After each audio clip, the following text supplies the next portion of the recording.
నేపాల్లో ఇవాళ తెల్లవారుజామున భూకంపం సంభవించింది. ఆ దేశ రాజధాని అయిన కాఠ్మండు సమీపంలో ప్రకంపనలు చోటు చేసుకున్నాయి.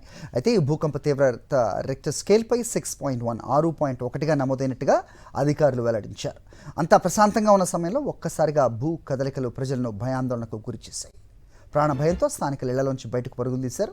నేపాల్లో సంభవించిన సమయంలో మరికొన్ని ప్రాంతాల్లో కూడా ఈ ప్రకంపనలు సంభవించాయి. భారత్, టిబెట్, చైనా సరిహద్దు ప్రాంతాల్లో భూకంపం చోటు చేసుకున్నట్లు అధికారులు వెల్లడించారు.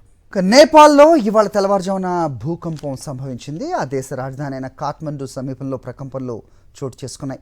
అయితే ఈ భూకంప తీవ్రత రిక్టర్ స్కేల్పై 6.1గా నమోదైనట్టుగా అధికారులు వెల్లడించారు. అంతా ప్రశాంతంగా ఉన్న సమయంలో ఒక్కసారిగా భూ కదలికలు ప్రజలను భయాందోళనకు గురిచేశాయి. ప్రాణభయంతో స్థానికులు ఇళ్లలోంచి బయటకు పరుగులు తీశారు.